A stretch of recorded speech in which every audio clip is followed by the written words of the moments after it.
आप सबका बहुत बहुत स्वागत है आज के इस भक्ति वृक्ष कार्यक्रम में। और आशा है आप सब ने संकीर्तन और साथ में समूह नाम जप भी कर लिया होगा। तो आइए क्लास की शुरुआत करते हैं। नामामृत हो गया या बाकी है?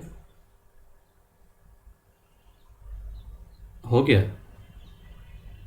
नहीं हुआ? अच्छा, ठीक है। तो श्री नामामृत से आरंभ करते हैं। आज का श्री नामामृत देने वाले हैं समदर्शी प्रभु।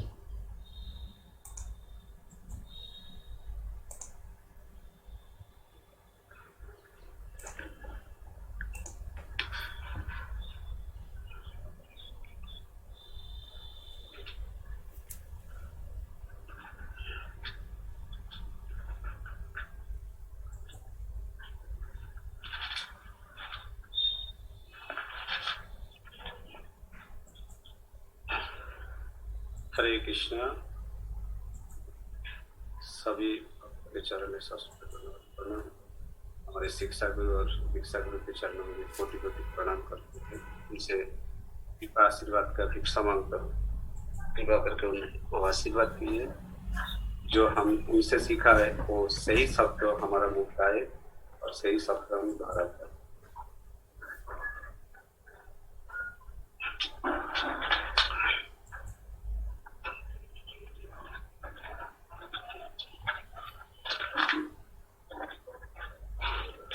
आज भक्ति विश्व का 62 62वां सप्ताह है। तो नामामृत से शुरुआत करते हैं। श्री नामामृत पवित्र नाम का अमृत। ये श्री भक्ति वेदांत स्वामी श्रील प्रभुपाद जी द्वारा। श्रील प्रभुपाद की जय।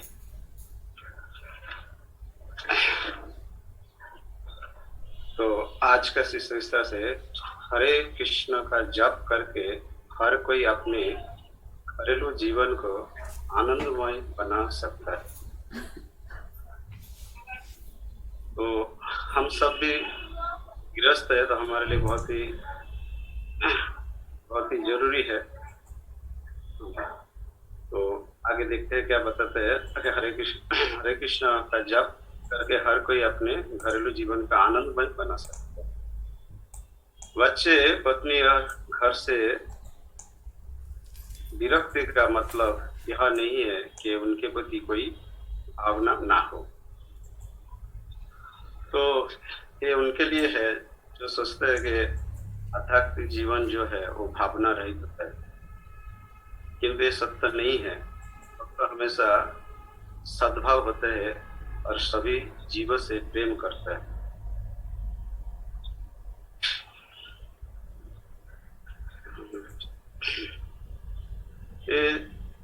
ये सब तो स्नेह के स्वाभाविक पात्र है।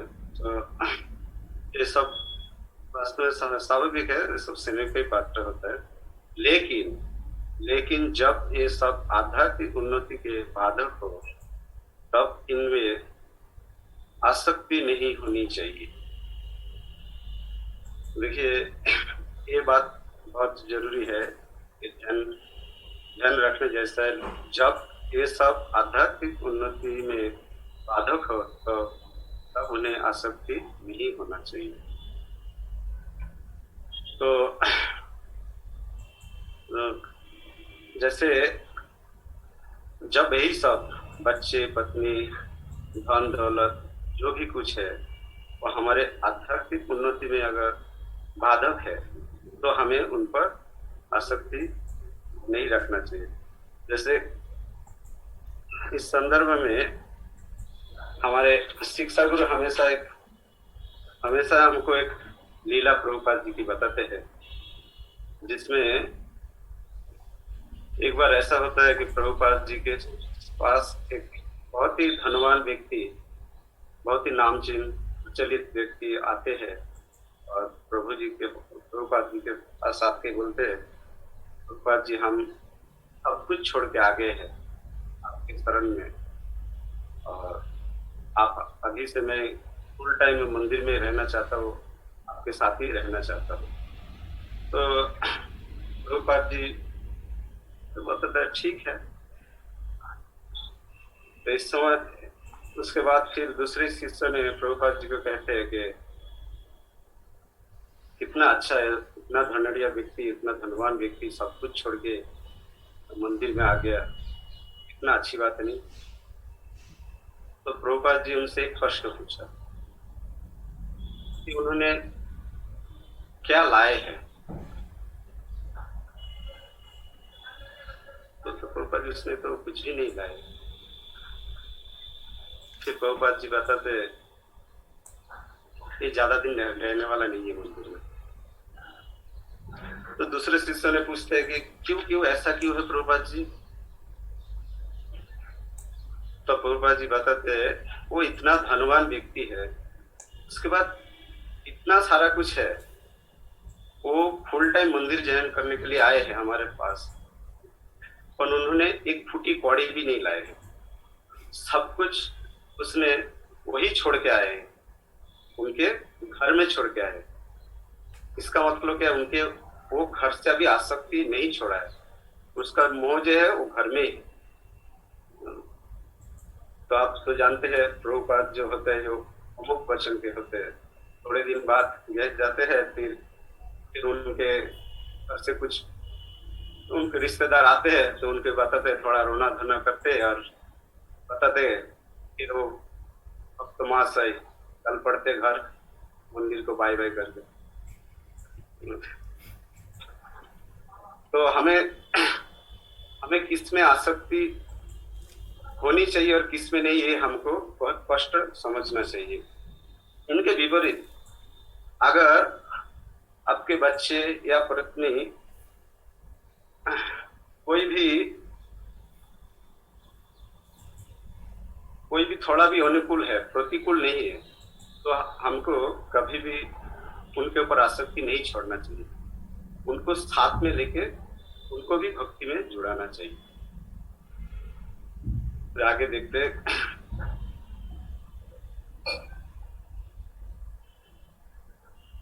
अगर कोई क्षमा कीजिएगा, कृष्ण भावना में घर को आनंदमय बनाने का सबसे अच्छी विधि है। देखिए कृष्ण भावना में जो है वो घर को आनंदमय बनाने का सबसे अच्छी विधि है। अगर कोई पूरी तरह से कृष्ण भावना में अगर कोई पूरी तरह से कृष्ण भावना है तो वो अपने घर को बहुत ही खुशमय बना सकता है। ये भी थोड़ा मार्क करने जैसा है। देखिए अगर कोई पूरी तरह से, प्रभुपाद जी हमें सिखा रहे हैं पूरी तरह से कृष्ण भावनामृत बना, इसका अर्थ है हम आधे उधर अधूरा भी कृष्ण भावनामृत होते हैं। तो वो थोड़ा समझने की प्रयास करेंगे। पूरी तरह मतलब क्या, प्रभुपाद हमें क्या सिखाते हैं, 16 माला जप कीजिए, श्रीमद् भागवत और भगवत गीता का पाठन पठन कीजिए और 4 नियम का पालन कीजिए और 4 विग्रह की सेवा कीजिए और थोड़ा बहुत प्रचार कीजिए। यही हमें सिखाते हैं पूरी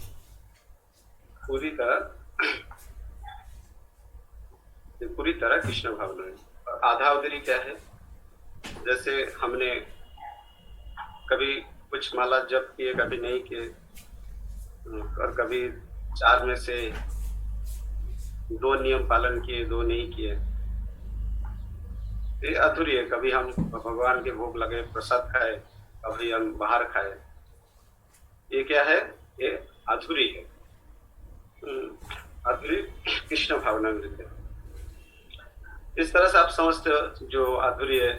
हम सब देखिए सब कुछ नियम पालन करते, एक आध छोटा नियम में रह जाता है, वो हम छोड़ नहीं पाते। जैसे किसी भक्त का चाय क्या प्रिय लगता है क्या पता, वो नहीं छोड़ पाते, उसका मतलब वो अधूरी है। केवल उतना छोड़ने से पूरी हो जाती है। तो आगे हम देखते हैं।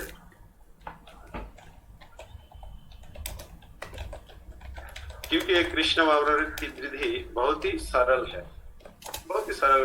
व्यक्ति को सिर्फ जप करना है, हरे कृष्णा कृष्ण कृष्ण हरे हरे, हरे राम राम राम हरे हरे। भगवान कृष्ण के अर्पित किया हुआ प्रसाद ग्रहण करना है। श्रीमद् भगवद गीता और श्रीमद् भागवतम जैसे पुस्तकों पर चर्चा करनी है और अर्चा विग्रह की पूजा में अपने को लगाना है। बस केवल ये 4 ही विधि बता रहे हैं। क्या करना है हमको? हरे कृष्ण महामंत्र का 16 माला जप करना है, भगवान कृष्ण को अर्पित किया हुआ प्रसाद ग्रहण करना है, और तीसरा क्या है? श्रीमद् भगवद गीता और श्रीमद् भागवतम और जैसी पुस्तक पर चर्चा करनी है और अर्चा विग्रह की पूजा में अपने को लगाना है। यह 4 कार्य किसी को भी सुखी बना देंगे। केवल ये 4 कार्य किसी को भी सुखी बना देंगे। ये सभी भक्त का अनुभव है। अगर किसी का अगर अनुभव ना हो तो आपको अपने को ट्राई करके देखना चाहिए, पूरी तरह से भक्ति करके देखनी चाहिए सुखी होते के लिए।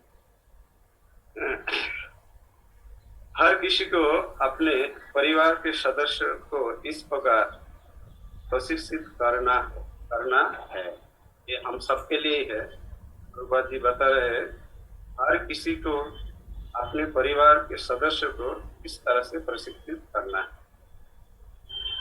परिवार के सदस्य सुबह और शाम एक साथ बैठ सकते हैं और हरे कृष्ण महामंत्र का हरे कृष्ण कृष्ण कृष्ण हरे हरे, हरे राम राम राम हरे हरे का कीर्तन कर सकता है।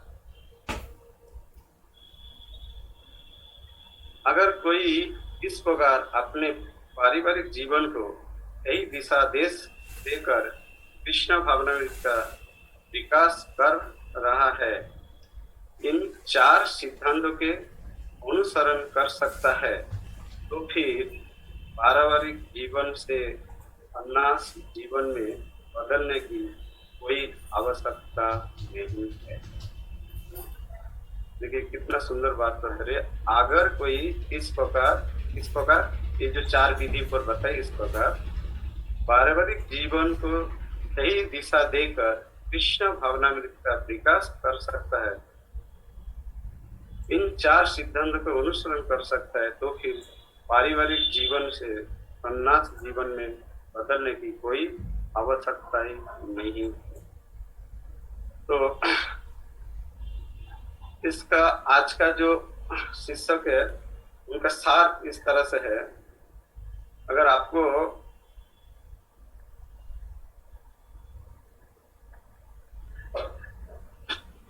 अपने घर के सदस्य को इन कार्यों में अनुकूलता है, तो भले वो साथ में नहीं, कुछ आगे पीछे भी है, और आपको अगर जो कार्य है उनमें अगर परिवार के लोग जो संलग्न है, तो कभी भी उनके साथ ही रहना चाहिए, उनको कभी छोड़ने का विचार नहीं करना चाहिए। और अगर प्रतिकूल हो, सभी सदस्य अगर प्रतिकूल हो, तो भक्ति में आपका अगर बाधक हो तो उसमें उसको त्याग भी करनी चाहिए। यही हमें शिक्षा देते हैं। तो ये लिया गया था श्रीमद् भगवद गीता 13:8-12 से। हरे कृष्ण।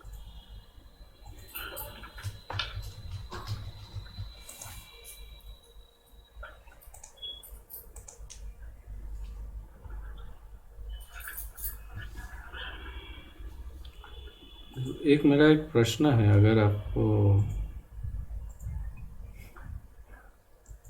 ये आप बार बार किसकी बात करते हैं कि वो चाय नहीं छूटता है, चाय नहीं छूटता है, वो मेरा प्रश्न है। वो कौन है वो महात्मा जो सुनकर भी हंसता रहता है, दिखता है कि वो हंस रहा है लेकिन चाय छोड़ता नहीं? वो कौन सा महात्मा है? अभी भी हंस रहा है सुन के। वो क्यों नहीं छोड़ता है चाय? क्या प्रॉब्लम क्या है? आपकी कृपा से बहुत जल्दी छूट जाएगा। अच्छा, अभी मेरा चाय छुड़ाने में मेरा कृपा चाहिए। मेरा प्रश्न ये है कि अगर मान लो कि घर के आधे सदस्य संपूर्ण कृष्ण भावना भावित या थोड़े कृष्ण भावना भावित है और आधे सदस्य नहीं है, बिल्कुल विपरीत है, तो क्या किया जाए? जैसे हमने हमारा शिक्षा गुरु से सीखा है, अगर एक भी प्रतिकूल व्यक्ति है घर के अंदर तो भी घर को छोड़ना नहीं चाहिए, उनके वो भक्ति में लगाना चाहिए। आप कहना चाहते हैं अनुकूल? जी, भक्ति के लिए अनुकूल, थोड़ा एक दो माला भी कर रहे हैं, थोड़ा भी भक्ति में है, और भले अपने साथ साथ नहीं पीछे है, पर भक्ति में है और भक्ति में कभी बाधक नहीं है, उनको करने देता है भक्ति, तो हमें उसी घर में रहना चाहिए, उनको भगवान की सेवा में जोड़ना चाहिए। ठीक है। अन्य किसी का कोई प्रश्न है?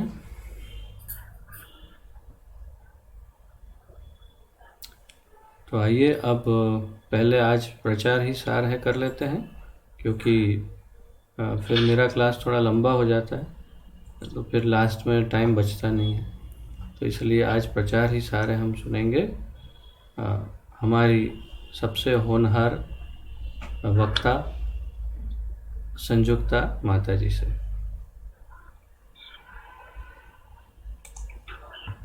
हरे कृष्णा। आइए शुरू करते हैं। प्रचार ही सार है श्री श्रीमद् इति भक्तिवेदांत स्वामी श्रील प्रभुपाद जी के द्वारा। श्रील प्रभुपाद की जय।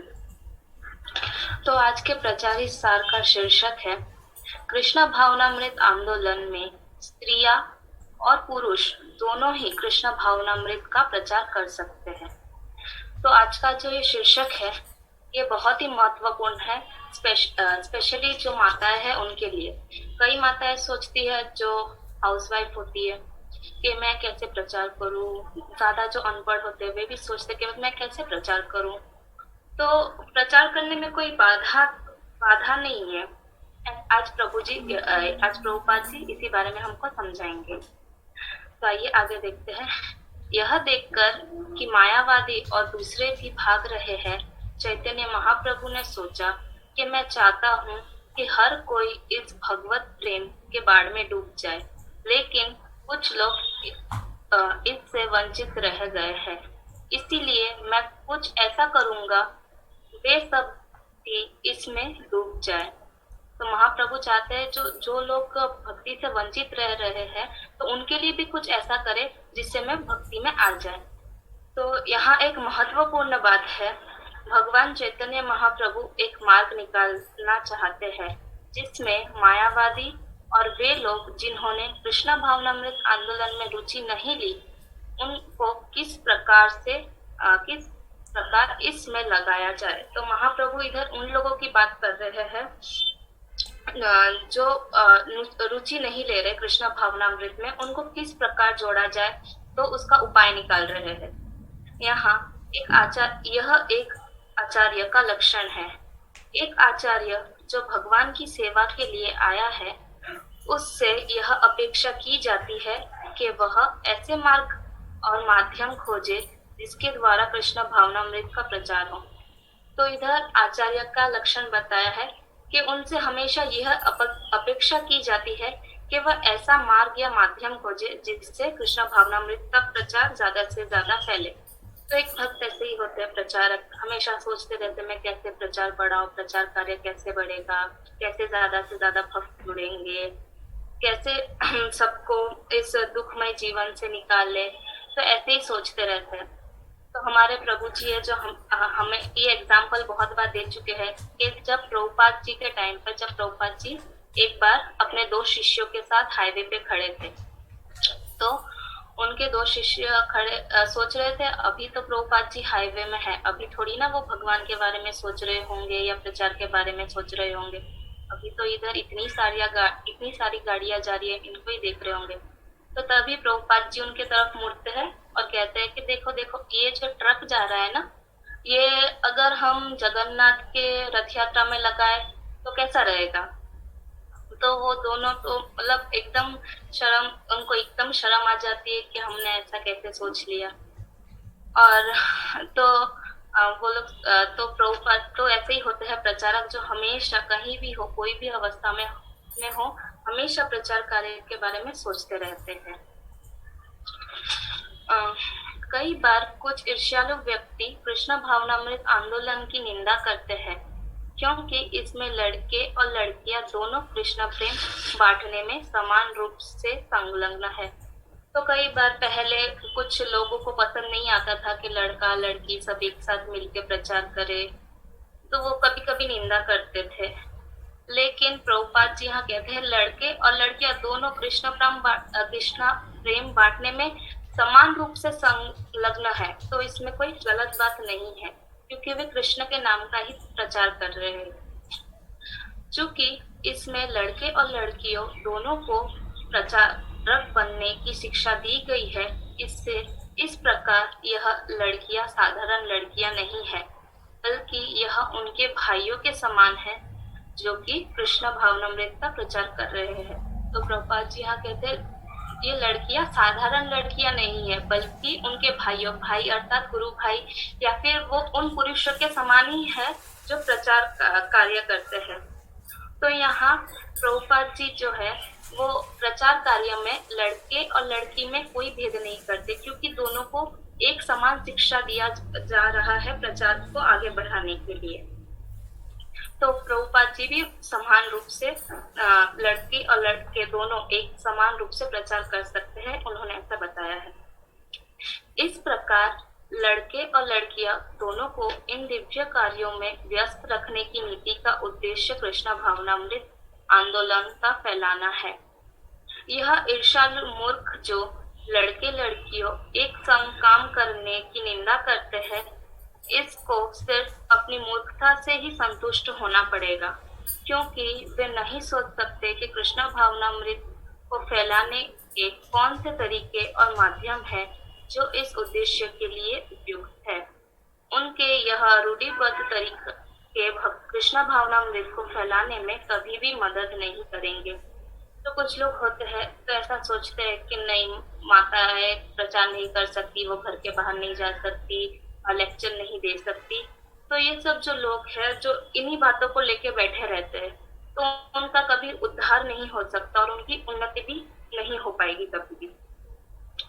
इसीलिए जो हम कर रहे हैं वह चैतन्य महाप्रभु की कृपा से अति उत्तम है। तो ये जो हम कर रहे हैं, स्त्री और पुरुष को एक समान भक्ति में आगे बढ़ा रहे हैं, एक समान शिक्षा दे रहे हैं, तो महाप्रभु की कृपा से वह अति उत्तम है क्योंकि महाप्रभु ने ही उन जीवों को जो कि कृष्ण भावनामृत से दूर है पास लाने का तरीका खोजा है।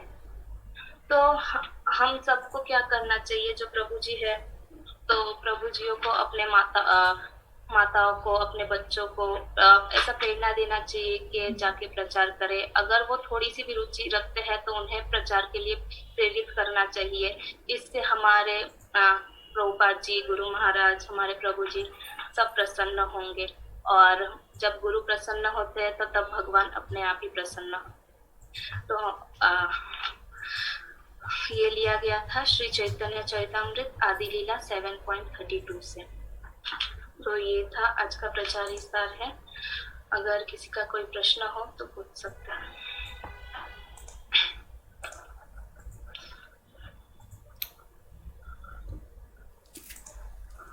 किसी का कोई प्रश्न है, विशेष रूप से कोई माताओं का कोई प्रश्न या कोई भी, किसी का भी कोई प्रश्न?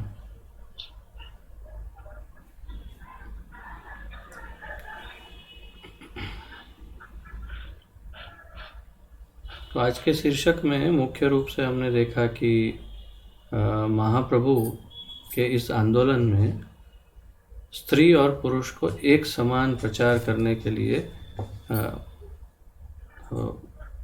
उत्साहित कर रहे हैं श्रील प्रभुपाद जी। और महाप्रभु ने कहा अमार आज्ञा गुरु हैया तारई देश। तो उन्होंने ये नहीं कहा कि केवल पुरुष या स्त्री, तो कोई भी यहाँ पर इस पृथ्वी पर प्रचार कार्य के लिए आगे बढ़ सकता है। अभी आज के इस युग में अर्थात अभी के दौर में बहुत सारी माताएं इस्कॉन में प्रचार कर रही है, परंतु पूर्व काल में भी तो आप सोच सकते हैं कि क्या पहले ऐसा था इस्कॉन से पहले? तो इसके कई उदाहरण हैं। हमारी परंपरा में ही श्रील अद्वैत आचार्य की पत्नी है सीता माता ठाकुरानी, वो बहुत विशेष प्रचारक थी। फिर नित्यानंद प्रभु की पत्नी जानवा माता बहुत बड़ी गुरु थी और कई शिष्य थे माता जानवा के। तो नित्यानंद प्रभु की पत्नी जानवा माता बहुत बड़ी प्रचारक थी। फिर उसके बाद कुछ वर्षों के पश्चात एक और बहुत ही प्रखर माता हमारी परंपरा में आई, जिनका नाम था गंगा माता गोस्वामिनी। ये गंगा माता गोस्वामिनी का बहुत बड़ा रोल रहा है हमारी परंपरा में, और मुख्य रूप से उड़ीसा में इनका प्रचार कार्य था।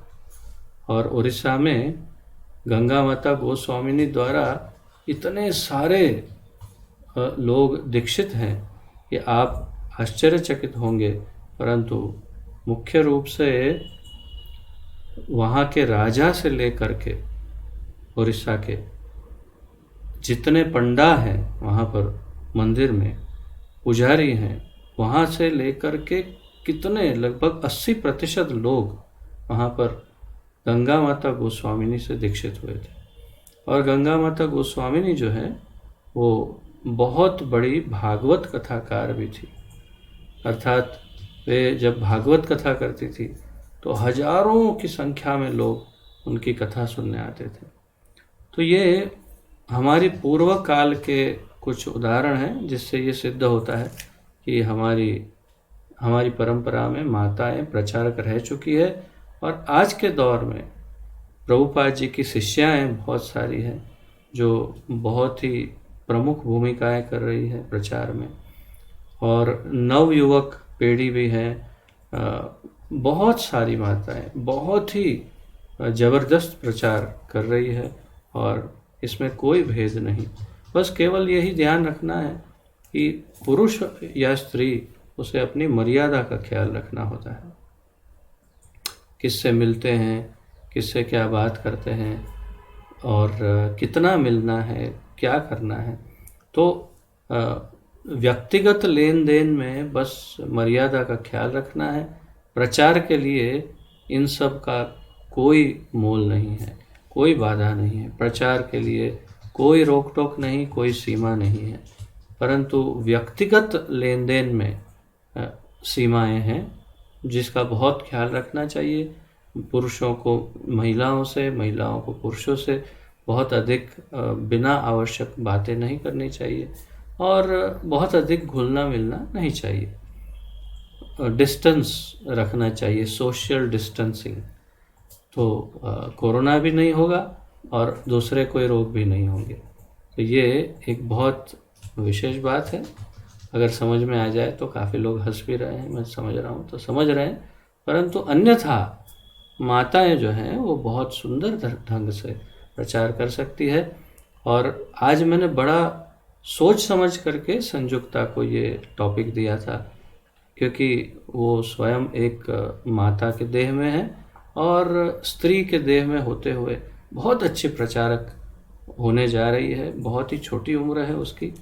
और हमारे इस ग्रुप में पायल है, श्रेया है, ऐसे बहुत सुंदर सुंदर प्रचारक जो है माताएं धीरे धीरे उभर के आ रही है। बहुत छोटी हैं ये सब, परंतु मुझे पूरी आशा है कि अगले 5-10 वर्षों के अंदर बहुत ही प्रखर प्रचारक ये बन सकती है गुरु की कृपा से। तो इसी बात को ध्यान में रखते हुए कि माताओं के लिए प्रचार में कोई रोक टोक नहीं है।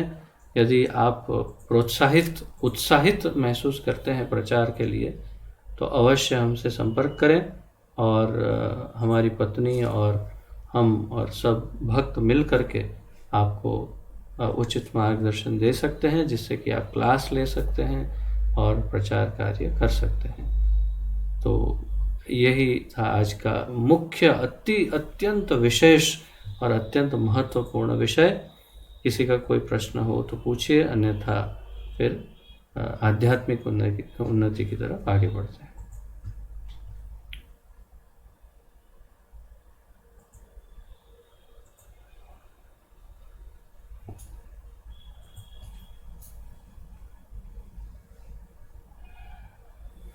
ठीक है, कोई प्रश्न ना हो तो आइए आगे बढ़ते हैं आध्यात्मिक उन्नति की तरफ। तो जैसा कि आप जानते हैं, आज है भक्ति वृक्ष का 62वां सप्ताह, वीक नंबर 62, और ये भक्ति वृक्ष का वास्तव में अंतिम सप्ताह है।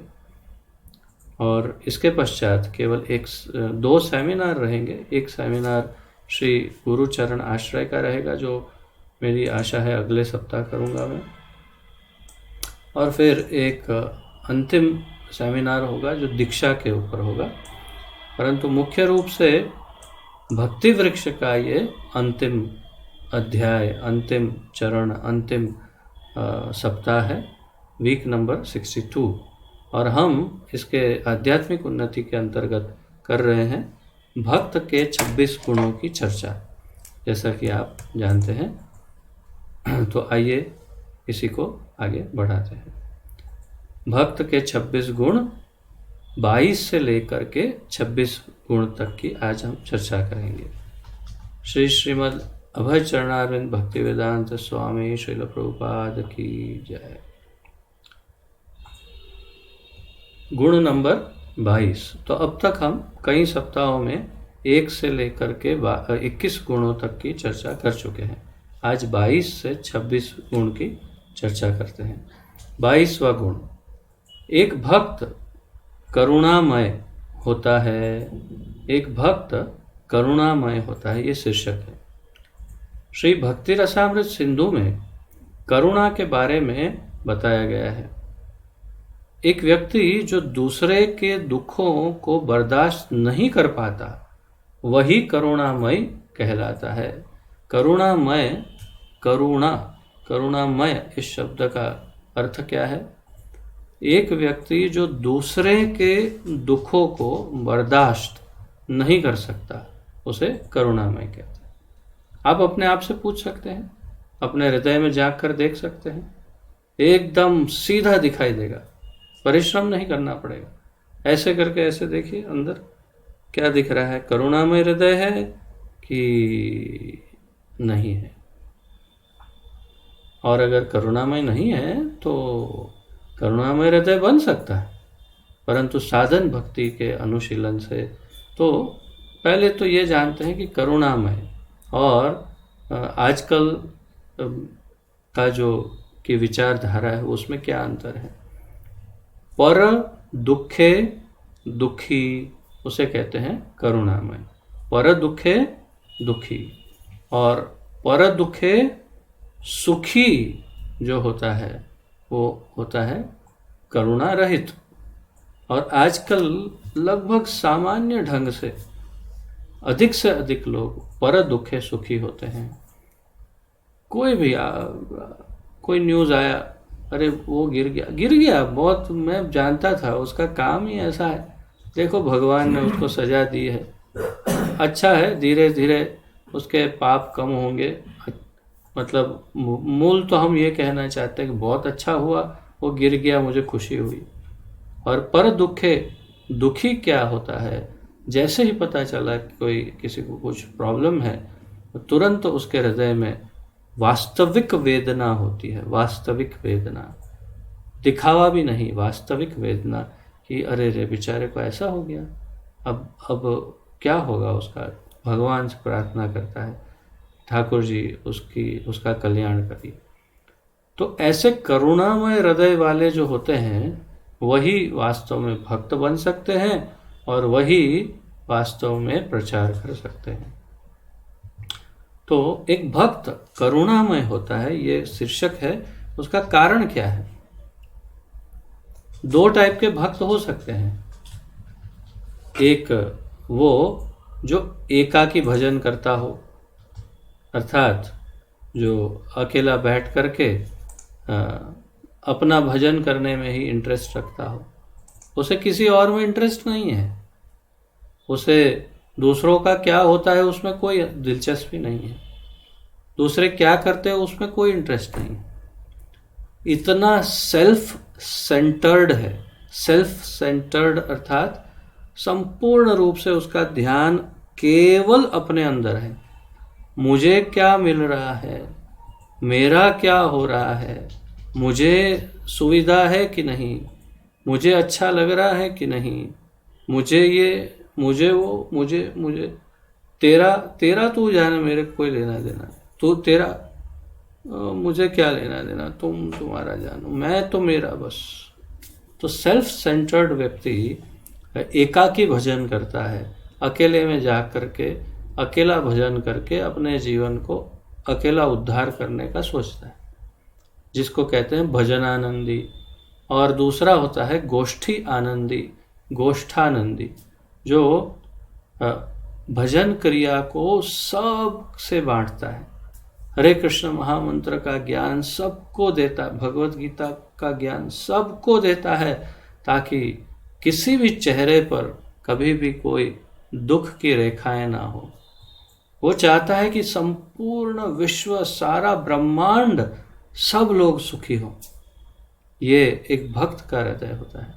वो सेल्फ सेंटर्ड अर्थात केवल अपने अंदर ही केंद्रित नहीं होता, वो बहिर्मुख होता है, वो बाहर दूसरों के बारे में सोचता है, अपने बारे में नहीं सोचता। तो ये बहुत महत्वपूर्ण गुण है जो हमें विकसित करना चाहिए। और जैसे यहाँ बताया है, एक व्यक्ति जो दूसरे के दुखों को बर्दाश्त नहीं कर पाता वही करुणामय कहलाता है। व्यावहारिक तौर पर कृष्ण भावनामृत आंदोलन के लिए करुणामय कार्य करने के लिए श्रील प्रभुपाद ने 4 सूत्र दिए हैं। प्रभुपाद जी ने बहुत आसान कर दिया, उन्होंने 4 सूत्र दे दिए कि आप इन 4 सूत्रों को अपने जीवन में आत्मसात करो और आप करुणामय बन जाएंगे और दूसरों पर बहुत ही सुंदर ढंग से आप करुणा प्रदर्शित कर पाएंगे वास्तविक। तो मैंने जैसे पहले ही कहा था शुरुआत में कि अगर आप करुणामय नहीं हैं तो करुणा का विकास करना चाहिए। और कैसे विकास करना चाहिए, प्रभुपाद जी ने 4 सूत्र दिए।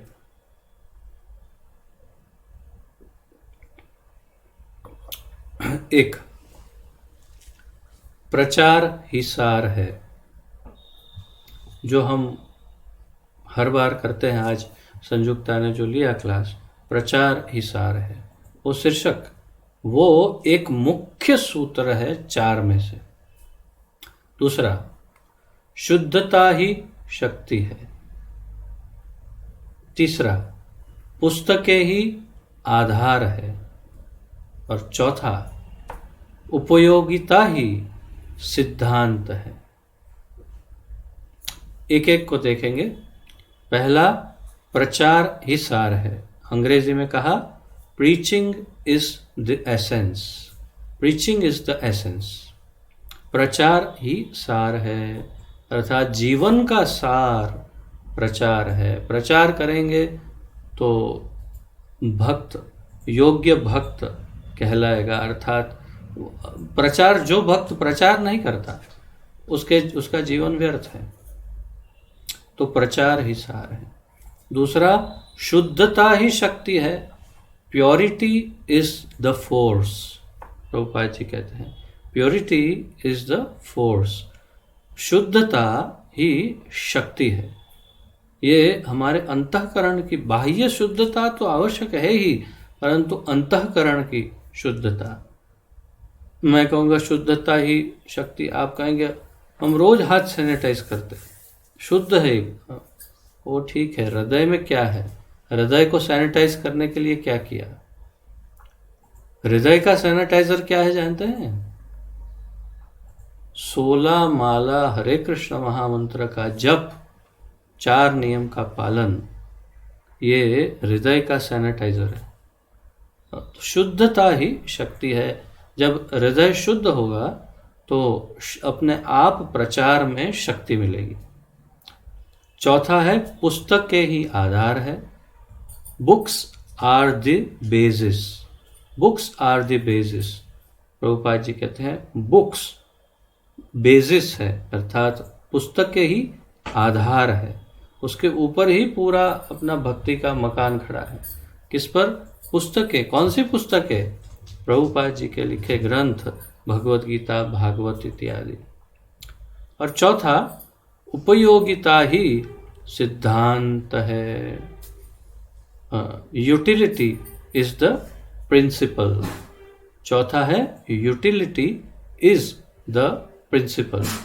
उपयोगिता ही सिद्धांत है। तो किस बात की उपयोगिता की बात है? कोई भी वस्तु आपके पास जो कुछ भी है उसकी आप किस प्रकार उसका उपयोग भगवान की सेवा में करते हैं। जो कुछ है सबको भगवान की सेवा में लगाइए, वही सिद्धांत है। यूटिलिटी इज द प्रिंसिपल, अर्थात जो कुछ है उसकी उपयोगिता भगवान की सेवा में होनी चाहिए, वही सिद्धांत है। तो ये चार, प्रचार ही सार है, शुद्धता ही शक्ति है, पुस्तकें ही आधार है, और उपयोगिता ही सिद्धांत है।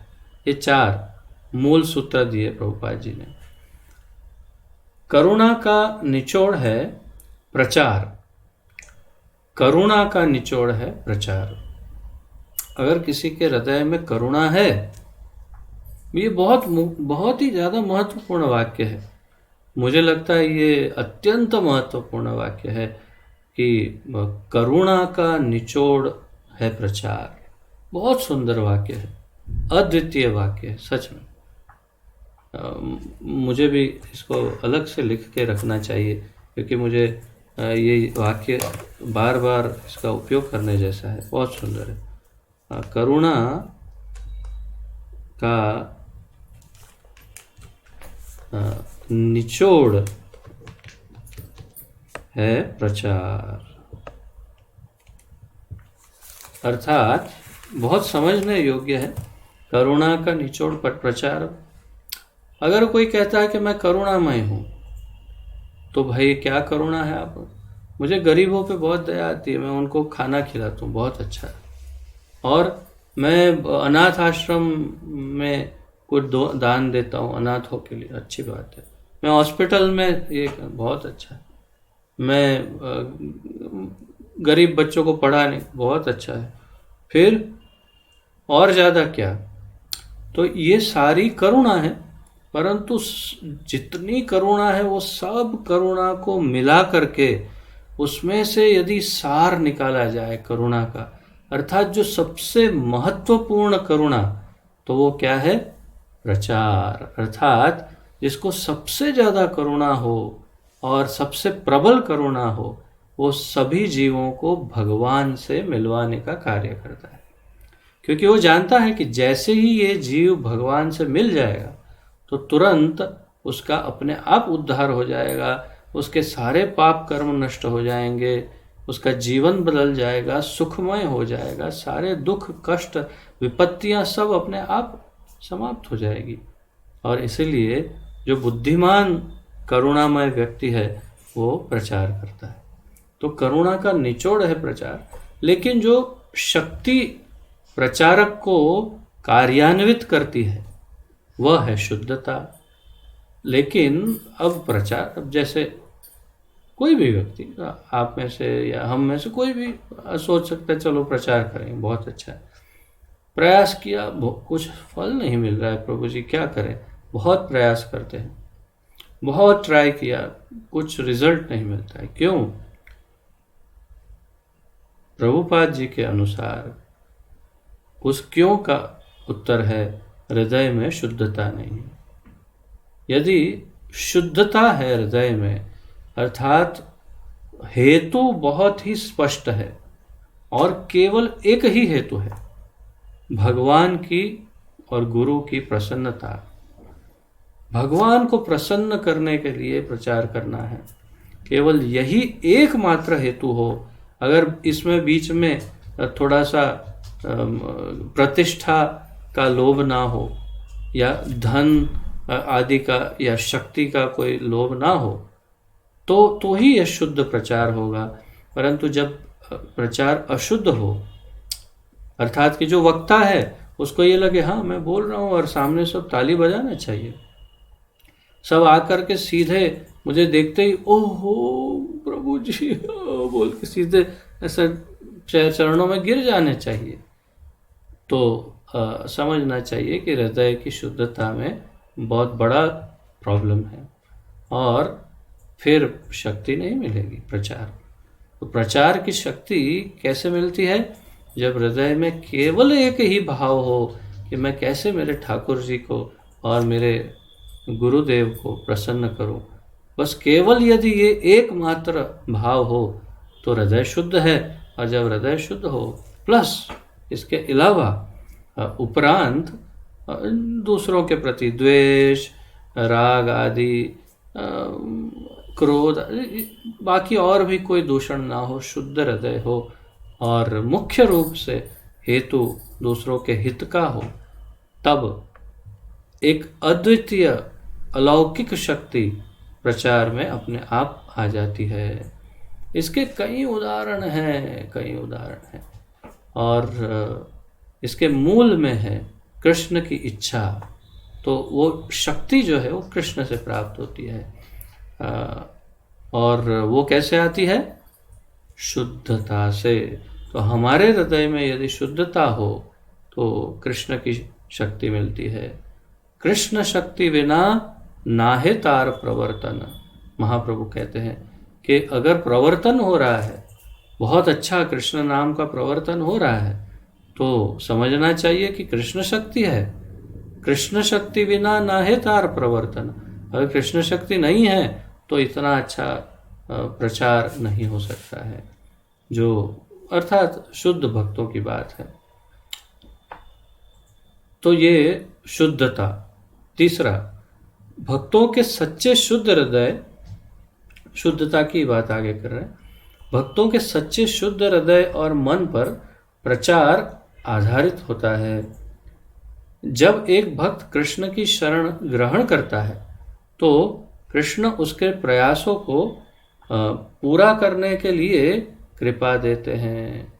यदि शुद्ध हृदय से कोई भक्त प्रयास करता है तो कृष्ण उसकी इच्छा को पूरी करते हैं। उसकी इच्छा पूरी करने का कार्य कृष्ण करते हैं। इसीलिए कृष्ण शक्ति बिना तार नहीं प्रवर्तन। अगर कृष्ण शक्ति नहीं है तो प्रवर्तन नहीं होगा। कृष्ण शक्ति देते हैं, अपने ही हृदय में बैठे हैं, वहाँ से देख लेते हैं कि ये शुद्ध है या इसको कोई प्रतिष्ठा की इच्छा है, कुछ वाह की इच्छा है, कुछ लोगों को अपने शिष्य बनाने की इच्छा है, क्या इच्छा है, हृदय में देख लेते हैं ठाकुर जी। प्रचार का मतलब ये नहीं है कि एक भक्त को टेलीविज़न के किसी कार्यक्रम में किसी बड़े व्यक्ति के साथ प्रस्तुत करना या फिर एक भक्त को किसी विश्वविख्यात व्यक्ति के साथ खड़ा करके उसका चित्र लेना और फिर अखबारों में छापना। तो अर्थात प्रचार का अर्थ ये नहीं कि न्यूज़पेपर में फ़ोटो आनी चाहिए, टीवी में बड़े बड़े इंटरव्यू होने चाहिए कि ओ महाराज जी का इंटरव्यू आज, महाराज। ऐसा नहीं है। उसका अर्थ ये प्रचार नहीं है। प्रचार सामान्य है। आप घर के अंदर बैठ कर के 8-10 भक्तों को मिला करके सबके साथ मिल करके प्रचार कर सकते हैं। बस कृष्ण प्रसन्न हो जाएंगे। कृष्ण को न्यूज़पेपर फोटो की जरूरत नहीं है। जो लोग प्रचार के लिए जाते हैं वे वास्तविक तौर से शुद्ध होने चाहिए। जो लोग प्रचार के लिए जा रहे हैं वे वास्तव में हृदय से शुद्ध होने चाहिए। तो सीधा मीटर है, एकदम सीधा सीधा कि यदि अच्छा प्रचार हो रहा है तो हृदय शुद्ध है, अगर प्रचार अच्छा नहीं हो रहा तो हमारे अंदर हृदय में अनर्थ अभी भी भारी है।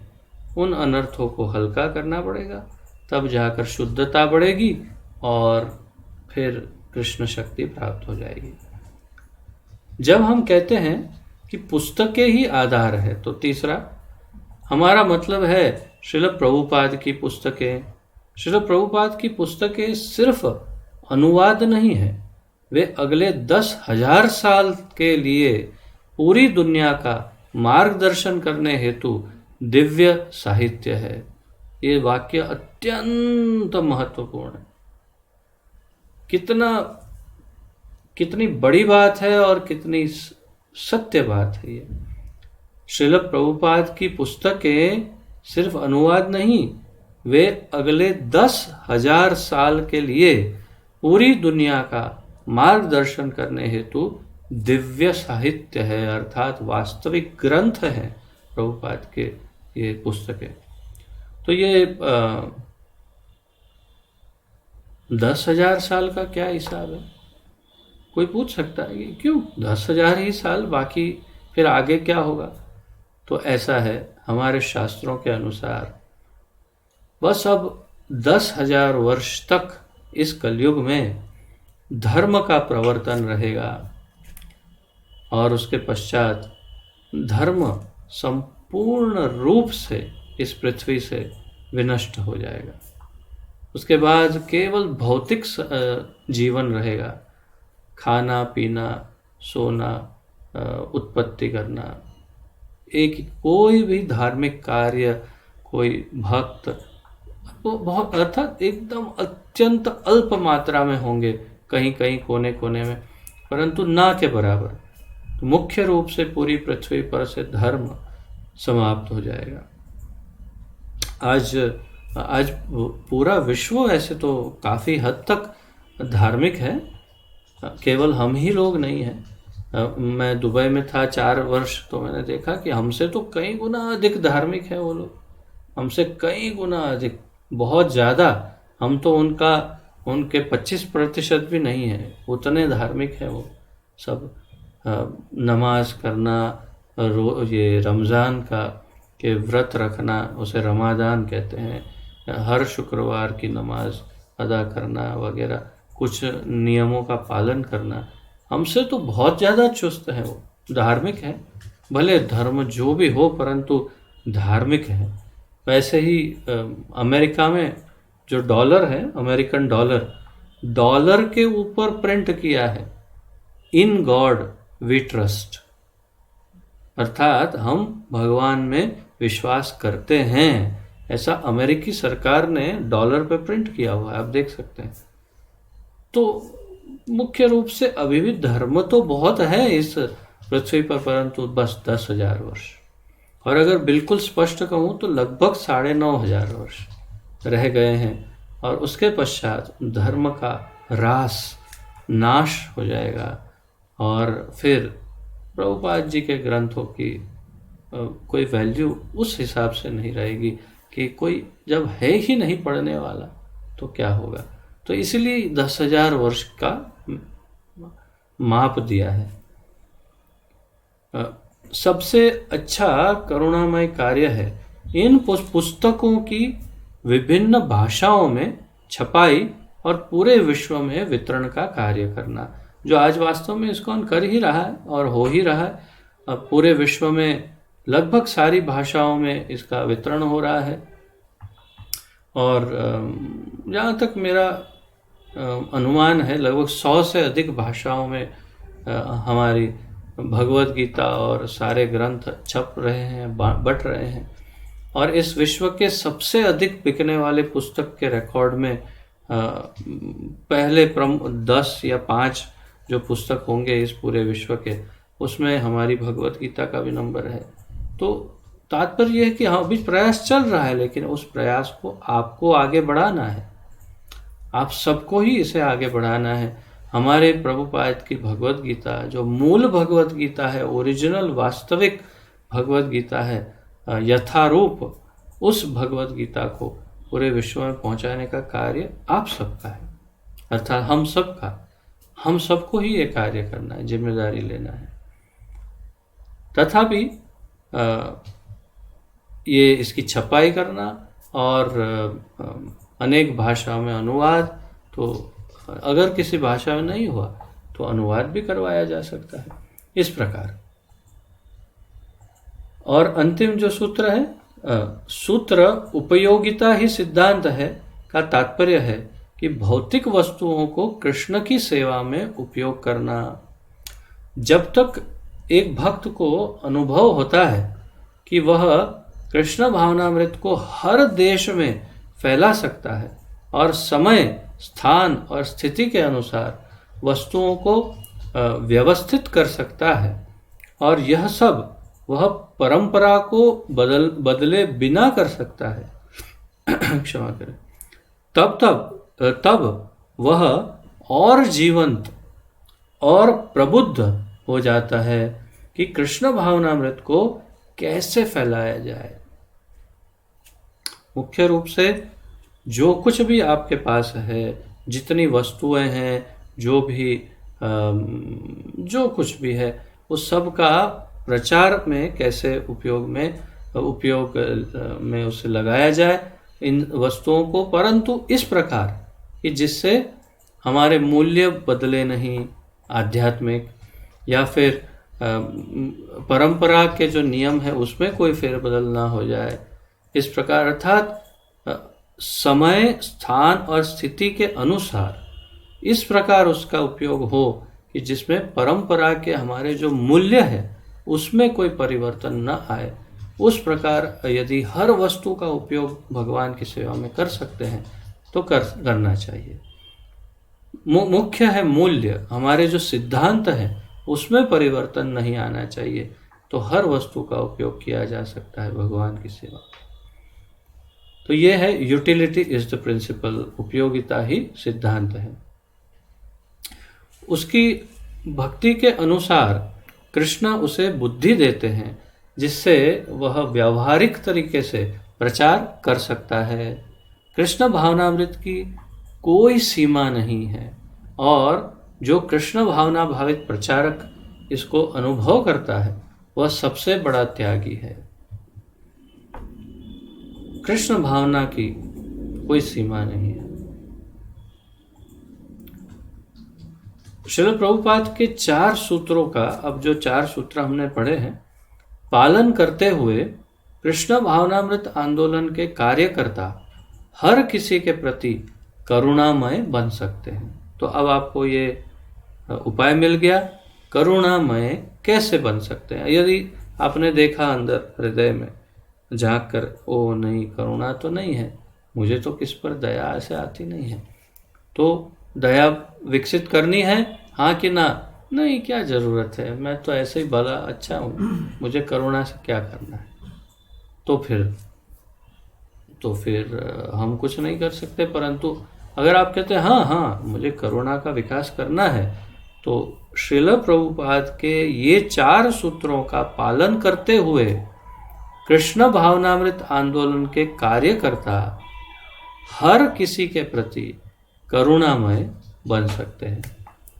तो हर किसी के प्रति करुणा उत्पन्न हो सकती है, प्रत्येक जीव मात्र के प्रति करुणा उत्पन्न हो सकती है यदि हम इन 4 सूत्रों का पालन करते हुए प्रचार का प्रयत्न करें। तो करुणा का गुण कुछ दुर्लभ साधुओं के लिए ही सुरक्षित नहीं है।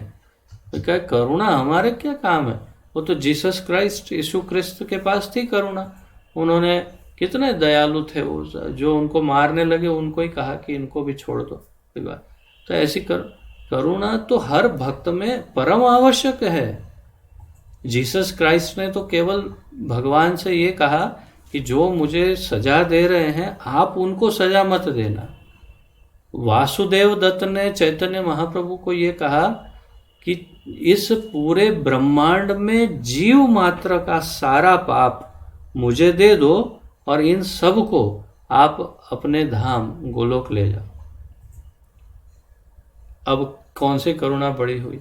तो ऐसा तात्पर्य ये है कि हर एक भक्त, प्रति एक भक्त जो है वो अत्यंत करुणामय होता ही है, होना ही चाहिए।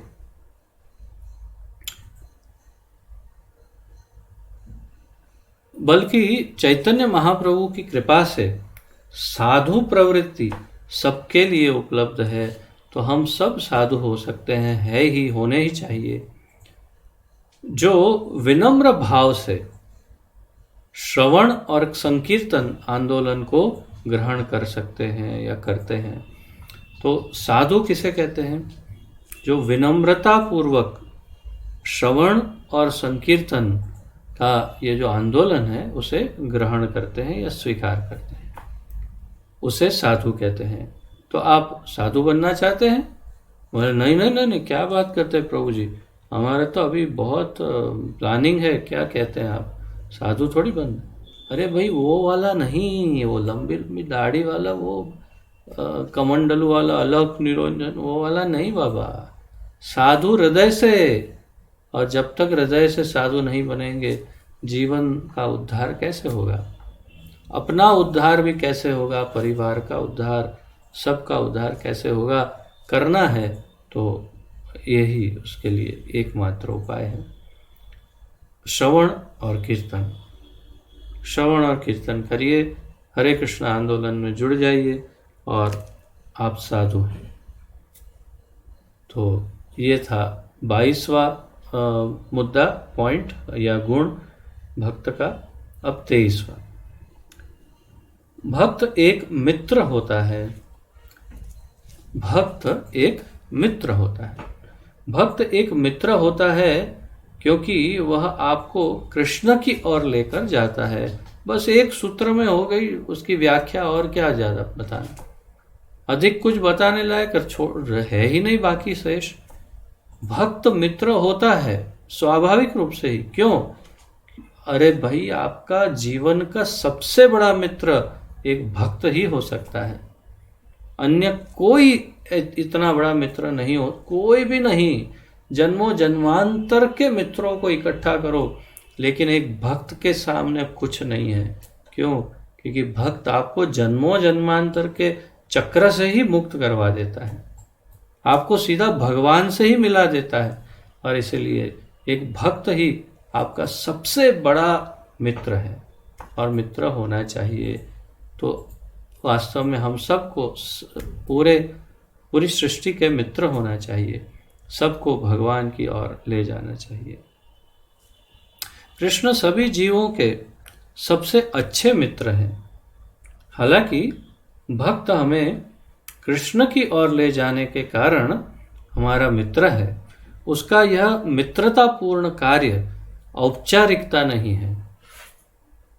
जिस प्रकार एक यातायात पुलिसकर्मी दिशा निर्देश देता है, तो जैसे ट्रैफिक पुलिस रास्ते में चौराहे पे खड़ा है बीच में और आपको कहता है हाँ आप इधर जाइए, आप उधर जाइए, आप खड़े रहिए इधर थोड़ा, आप उधर, तो आपको वो सहायता कर रहा है। तो सहायता क्यों कर रहा है?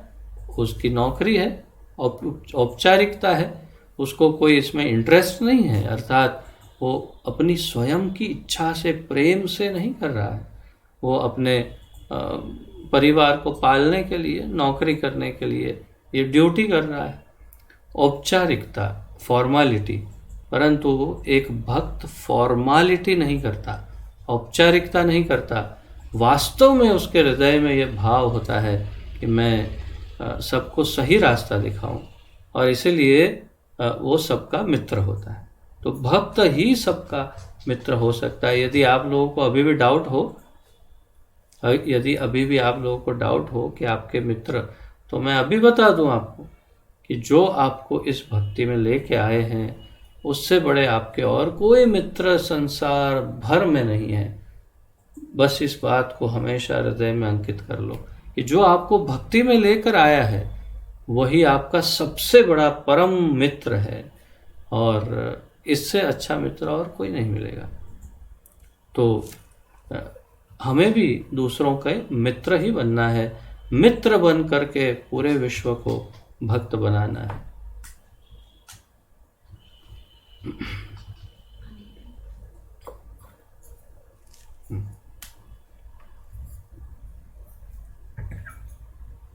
भक्त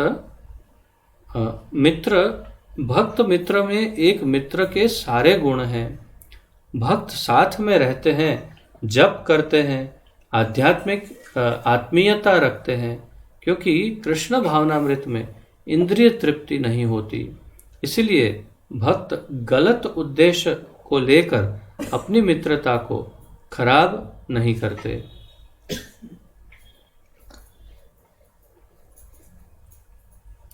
मित्र तो उसे भी कहते हैं जो सत्य नहीं है, परंतु कहते हैं जो मिलकर के बैठकर शराब पीते हैं, एक साथ अय्याशी करते हैं, वो भी मित्र है, परंतु वास्तव में मित्र नहीं, वो एक दूसरे के परम शत्रु हैं।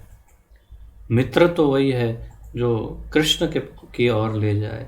तो यही सार है इस पॉइंट का, इस गुण का। हम में ये गुण होना चाहिए। कृष्ण भावनामृत के में मित्र एक दूसरे की मदद करते हैं। जिस प्रकार विमान चालक हवा में आने से पहले जमीन पर करते हैं, वे अपने अनुभव और नीति को बांटते हैं, क्योंकि जब वे अपने विमान में आकाश में अकेले होते हैं तब एक विमान चालक दूसरे की मदद नहीं कर सकता। एक विमान में अकेले उड़ना एक प्रकार की उपमा यह बताने के लिए है कि मृत्यु के बाद आत्मा किस प्रकार अकेले यात्रा करती है।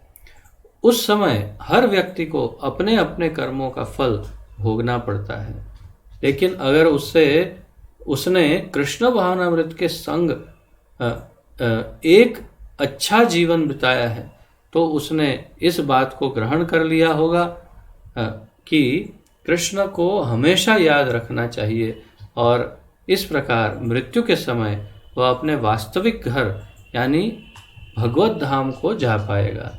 कृष्ण भावनामृत में मित्रता शाश्वत है, क्योंकि सभी शुद्ध भक्त आध्यात्मिक जगत में अंततः अपने परम लक्ष्य पर पुनः मिलते हैं।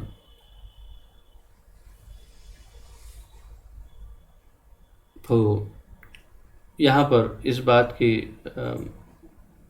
इस बात का उदाहरण दे रहे हैं कि जैसे विमान चालक पायलट को पहले जो ट्रेनिंग मिलती है वो ग्राउंड जीरो कहते हैं उसे, ग्राउंड जीरो पर उसे पूरी ट्रेनिंग मिलती है, और तब बहुत सारे पायलट उसकी सहायता करते हैं ट्रेनिंग देने के लिए, पूरा सब सिखाते हैं प्रशिक्षण, और फिर उसे याद दिलाते हैं कि ये सारा प्रशिक्षण, ये सारा जो कुछ भी है वो यहाँ मिल रहा है तुझे ग्राउंड जीरो पर। जैसे ही तू फ्लाइट में बैठेगा और उड़ान भरेगा, उसके बाद हम में से कोई भी तुझे कोई मदद नहीं कर पाएगा, फिर तू बिल्कुल अकेला हो जाएगा। तो इसलिए तुझे जो सीखना है अभी सीख ले अच्छी तरह, और फिर अच्छी तरह से उड़ान भर सके उसके लिए प्रशिक्षण प्राप्त कर ले। तो यही भक्तों का कार्य है। भक्त एक दूसरे को अच्छे से अच्छा प्रशिक्षण देते हैं, और फिर जब अंतिम यात्रा आती है, अंतिम उड़ान के समय भगवान याद आते हैं कि नहीं आते, और तब तक हमने अच्छे शुद्ध हृदय से प्रचार आदि किया है कि नहीं, वो सब फिर अंतिम उड़ान में ही परीक्षा होती है। और उस अंतिम उड़ान के समय दूसरे कुछ काम नहीं लगते हैं, वो सब ग्राउंड जीरो पे खड़े खड़े देखते हैं कि वो ये उड़ान भर रहा है, लेकिन वो कर कुछ नहीं सकते।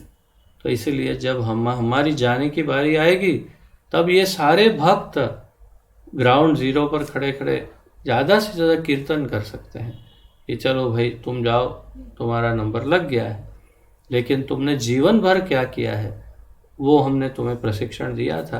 अगर याद आए तो ठाकुर जी को याद कर लेना, नहीं तो फिर हो सकता है एक और जन्म, एक और, फिर एक और। तो ये इस प्रकार उपमा दे करके समझाया गया है कि मित्र भक्त दूसरों को प्रशिक्षण देता है कि किस प्रकार अंतिम यात्रा तक कृष्ण भावना भावित हुआ जा सकता है। 24वां गुण, भक्त एक कवि होता है। कृष्ण के गुणों की चुने हुए कवितामय शब्दों में व्याख्या करनी चाहिए, और शुद्ध भक्त इस कार्य को भली भांति कर सकता है, क्योंकि कृष्ण उसको शक्ति देते हैं। तो एक भक्त कवि होता है, अर्थात उसका वो जो बोलता है, कृष्ण के गुणगान करता है, तो उसमें वो काव्यात्मक होता है, अर्थात कविता की तरह वो अपनी वाणी, अपने शब्दों को सुव्यवस्थित करके कविता के जैसा लगने वाला, जैसे कविता सुन रहे हो ऐसा लगे, उस प्रकार वो गुणगान। उदाहरण है, हमारे कितने सारे आचार्य हैं, नरोत्तम दास ठाकुर, भक्ति विनोद ठाकुर और कई, जिन्होंने बहुत सारे, बहुत महत्वपूर्ण, बहुत सारी कविताएं लिखी, अर्थात भजन लिखे ठाकुर जी के लिए। तो वो काव्यात्मक एक कला भक्त में होती है, या होनी चाहिए, या स्वाभाविक रूप से विकसित होती है। और शुद्ध भक्त इस कार्य को भली भांति कर सकता है, क्योंकि कृष्ण उसको शक्ति देते हैं। इसमें भी भगवान की शक्ति समाहित है। भगवान शक्ति देते हैं और वो कविता लिख सकता है, अन्यथा वो अपने आप शायद बिना भगवान की शक्ति के नहीं लिख सकता। लिखना ही जरूरी नहीं है। जब हम, जैसे हम लेक्चर दे रहे हैं, प्रचार कर रहे हैं, तो काव्यात्मक ढंग से, अर्थात बहुत सुंदर शब्दों के साथ, आपने सुना होगा कि समदर्शी प्रभु या संयुक्ता माता जी, तो समदर्शी प्रभु का तो अभी भी कुछ कुछ बंगाली टोन आ जाता है, परंतु फिर भी कितना अच्छा हिंदी बोलते हैं, कितना सुंदर हिंदी शब्दों का उपयोग करके कितना सुंदर लेक्चर देते हैं। संयुक्ता भी कितना सुंदर, श्रेया इतनी छोटी सी बच्ची, इतनी छोटी बच्ची, इतनी होगी वो, उतनी छोटी बच्ची भी कितना सुंदर शब्दों के साथ कितना अच्छा लेक्चर दे रही थी उस दिन। तो ये एक प्रकार की कविता ही है। शब्दों का ये जो शब्द आते हैं अंदर से, हृदय से, तो वो ये शब्द चैत्य गुरु के माध्यम से हृदय में कृष्ण के माध्यम से आते हैं। तो ये महत्वपूर्ण है भक्ति में, प्रचार में और भगवान की प्रसन्नता के लिए मुख्य रूप से। शास्त्रों का संकलन करने वाले साधारण मनुष्य नहीं होते और शास्त्र उनके द्वारा नहीं लिखे गए हैं। तो शास्त्रों का संकलन करने, इकट्ठा करने वाले जो हैं, सब शास्त्रों को इकट्ठा किया, तो वो कोई साधारण मनुष्य नहीं है। व्यासदेव साधारण मनुष्य नहीं है, और वो लिखने वाले, पेन से लिखा है, परंतु स्वयं रचना नहीं की है। रचना करने वाले भगवान हैं। तो बल्कि स्वयं कृष्ण द्वारा लिखाए गए हैं। शिष्य परंपरा में कुछ वैष्णव कवियों ने, गुरु शिष्य परंपरा में कुछ वैष्णव कवियों ने उच्चतर स्तर की संस्कृत भाषा में मंत्र लिखे। सबने नहीं लिखे। श्रील नरोत्तम दास ठाकुर ने साधारण बंगाली भाषा में अपने गीत लिखे, लेकिन बाद में महान विद्वान श्रील विश्वनाथ चक्रवर्ती ठाकुर ने श्रील नरोत्तम दास ठाकुर के गीतों को वैदिक मंत्रों के समान स्वीकृत किया। इस प्रकार वैष्णव कविता का उद्देश्य कृष्ण की भक्ति है। तो वैष्णव कविता का उद्देश्य कृष्ण की भक्ति है, भगवान की प्रसन्नता है।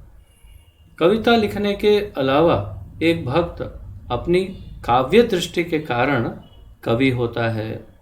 तो कविता लिखने के अलावा अपनी काव्य दृष्टि के कारण, अर्थात उसे सब कुछ, वो जब भगवान को देखता है तो काव्यात्मक ढंग से भगवान के दर्शन करता है। काव्यात्मक ढंग से, कितना सुंदर मयूर पंख है, कितनी सुंदर मुस्कान है, ऐसा लगता है कि कमल की पंखड़ियाँ ताजी ताजी हो।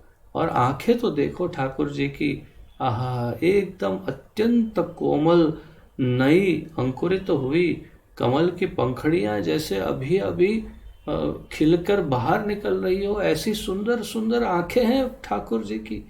और आहा, उनका त्रिभंग तो देखो, कितना सुंदर, 3 जगहों से अपने अंगों से कैसे बांके खड़े हैं। ऐसा लग रहा है कि जैसे हमें यूं झुक करके बुला रहे हैं, आजा मेरे पास। तो तात्पर्य यह है कि जब दर्शन भी करता है तो अपने आप की कविता उसके हृदय में से प्रकट होती है और भगवान के अंदर भी वो कविता को देखता है। अर्थात कि तात्पर्य आप कविता शब्द को इतना मत चिपक जाना कि बोले नहीं भक्त को तो कविता, भाई कविता की बुक्स लाओ, भाई सब कविता पढ़ो, ऐसा जरूरी नहीं है। तात्पर्य यह है कि अंदर से वो शब्द आने चाहिए। जैसे मैं आज नोट कर रहा था, समदर्शी प्रभु को मैं समदर्शी प्रभु इतने थे तब से मैं उनको जानता हूँ, अर्थात कि बिल्कुल भक्ति में एकदम पहले दिन जब प्रविष्ट हुए तब से तो मैं जानता हूँ कि वो कितना बोल सकते थे, क्या व्यक्त कर सकते थे। और आज उनके हृदय में चैत्य गुरु इतने प्रज्वलित हैं कि बहुत ही अच्छी तरह से वे लेक्चर दे पा रहे हैं। तो ये एक काव्यात्मक शक्ति भी ठाकुर जी से ही प्राप्त होती है। तो आगे बताते हैं कि वह सुस्त नहीं होता, वह शुद्ध जल के स्वाद में कृष्ण को अनुभव करता है और सूर्य को कृष्ण की आंख के समान देखता है। वह भाषा का प्रयोग भी भगवान के बारे में बताने के लिए करता है। उसकी मन की आंख में एक अद्भुत सौंदर्य का दर्शन होता है और वह दर्शन है कृष्ण के दिव्य रूप का, जो कि परम भगवान है।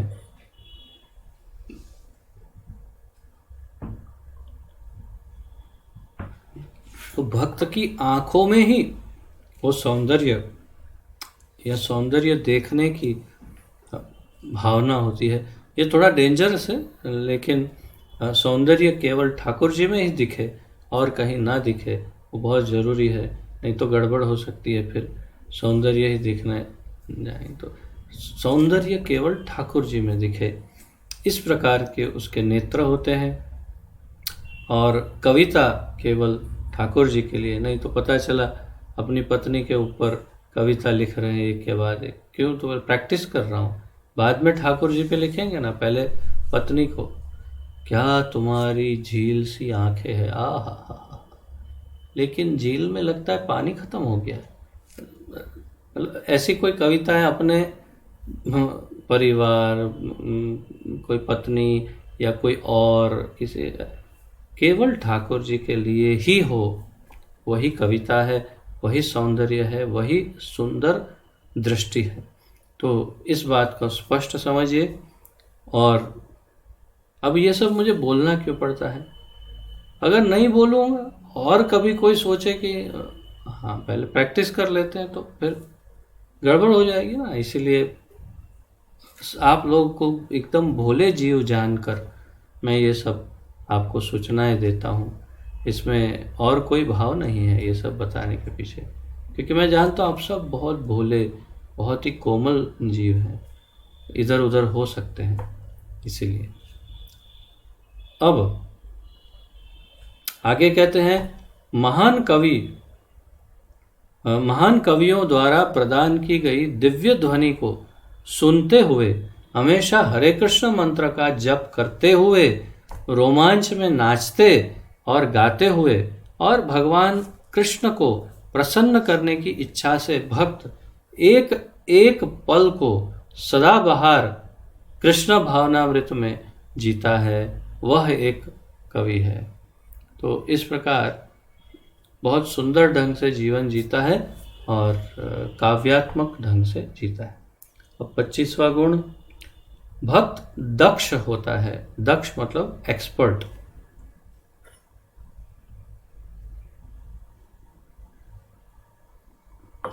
उदाहरण कि भाई भक्त को किसी ने मोबाइल हाथ में दिया, ये लो ये मोबाइल।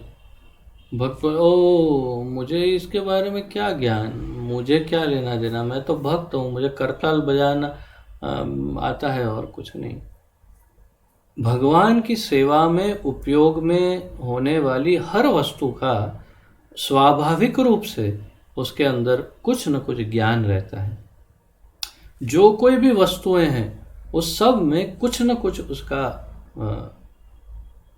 थोड़ा सा ही सही पर्याप्त मात्रा में आवश्यक ज्ञान होता है, बिल्कुल संपूर्ण रूप से अज्ञानी नहीं होता हो, और कुछ विषयों में तो अत्यंत निपुण होता है और इसलिए उसे दक्ष अर्थात एक्सपर्ट कहते हैं। तो भक्त कुछ विषयों में तो अत्यंत निपुण होता है। भक्त सभी विशेषताओं का कृष्ण भावनामृत में उपयोग करता है। कृष्ण की सेवा के लिए एक भक्त कभी कभी कुछ प्रशिक्षण लेता है या किसी कौशल के बारे में ज्ञान अर्जित करता है, जैसे कि एक कंप्यूटर का इस्तेमाल कैसे करना या फिर छपाई प्रेस, प्रिंटिंग प्रेस को कैसे चलाना।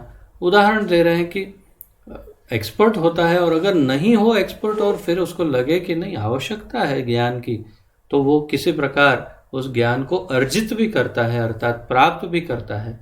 भले उसको फिर बाहर से ट्रेनिंग लेनी पड़े, परंतु उस विषय जिससे कि वो भगवान की सेवा कर पाएगा उस विषय का ज्ञान वो अवश्य प्राप्त करता है।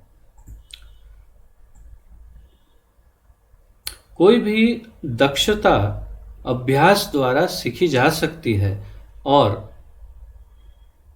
कोई भी दक्षता अभ्यास के द्वारा सीखी जा सकती है या प्राप्त की जा सकती है, अर्थात दक्षता एक्सपर्टीज बाह्य ज्ञान से प्राप्त हो सकती है।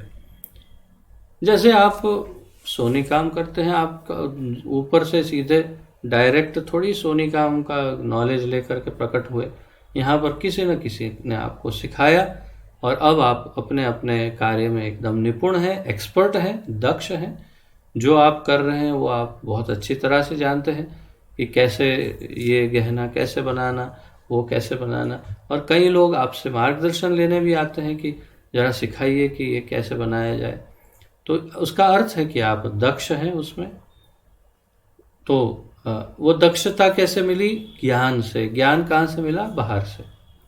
तो कोई भी दक्षता अभ्यास द्वारा प्राप्त की जा सकती है और सबसे महत्वपूर्ण है कि कृष्ण भक्त के, आज कुछ सिस्टम में प्रॉब्लम है, बहुत ज़्यादा रुक रही है मेरी सिस्टम।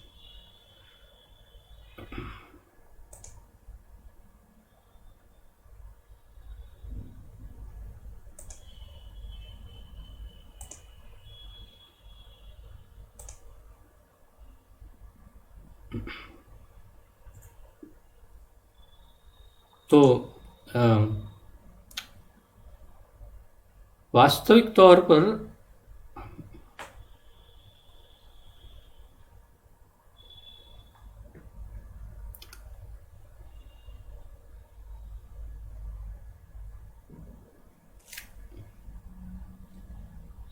कोई भी दक्षता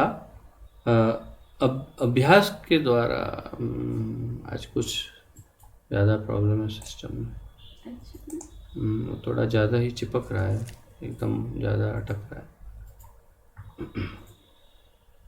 एक दो क्षण के लिए थोड़ा सा छोटा विराम करते हैं और फिर तुरंत वापस स्टार्ट करता हूँ। Sticking too much today.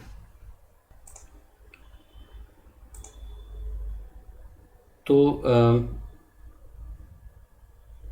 कोई भी दक्षता अभ्यास द्वारा सीखी जा सकती है और सबसे महत्वपूर्ण है कि कृष्ण भक्त के हृदय में कृष्ण भक्त के हृदय में रहते हुए उसे वह सब सिखा सकते हैं जिसकी आवश्यकता है। ददामी बुद्धि योगम तम येन माम उपयान्ति ते, भगवान कहते हैं। तो यदि आवश्यकता हो मेरे भक्त को, तो उसके हृदय में बैठकर ही मैं उसे वो सारा ज्ञान प्रदान कर सकता हूँ जिससे कि वो मुझ तक पहुँच सके और दक्ष हो सके। तो इसलिए दक्षता के लिए उसे बाह्य प्रयास की आवश्यकता शायद कभी कभी ना भी पड़े, अंदर से ही हृदय से ठाकुर जी उसे योग्य ज्ञान प्रदान कर देते हैं। वो एक भक्त के शरणागति के ऊपर आधारित है। कितना शरणागत है भक्त, उतना ठाकुर जी उसे सहायता करते हैं। ये बहुत सीधा सीधा हिसाब, सीधा फॉर्मूला भगवत गीता में भगवान ने बताया है, ये यथा माम प्रपद्यन्ते तांस तथैव भजामि अहम्।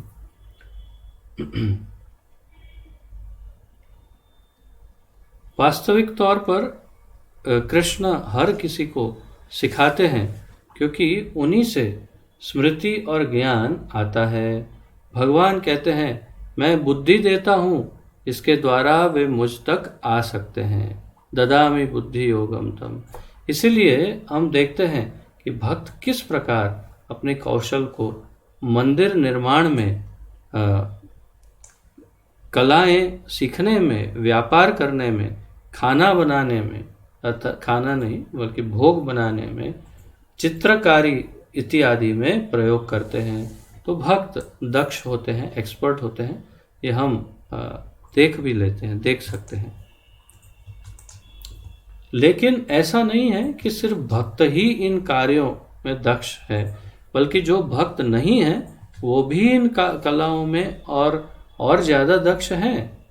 एक भक्त का सिर्फ इस प्रकार दक्ष होना इस बात का सूचक नहीं है कि वह भगवान की सेवा में कितनी बुद्धिमत्ता से लगा हुआ है। शुद्ध भक्त की वास्तविक दक्षता है कि वह अपने आप को तथा अन्यों को माया के बंधन से कैसे निकाल पाता है। हमारे लिए आवश्यक दक्षता बहुत आसान है। हमें चैतन्य महाप्रभु के चरण कमलों की शरण लेनी है और कृष्ण भावना भावित कार्यों को करना है। कृष्ण भावनामृत प्रचार करने के लिए रास्ते निकालना और इस प्रकार अन्य लोगों को माया के चंगुल से छुड़ाना, यह भक्त की एक और दक्षता है। तो एक और वस्तु में बहुत एक्सपर्ट है, दक्ष है भक्त। किसमें? सभी जीवों को इस माया के चंगुल से निकाल करके भगवान के चरणों में ले जाना, सभी जीवों को भगवान के चरणों में अर्पित करना, ये उसकी एक दक्षता है, एक्सपर्टीज है।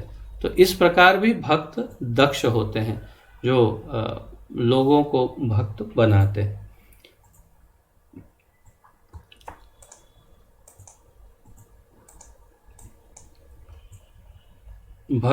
भक्त की सबसे अच्छी दक्षता है शरणागत होना। सर्वोपरि दक्षता, सबसे अच्छी दक्षता क्या है भक्त में?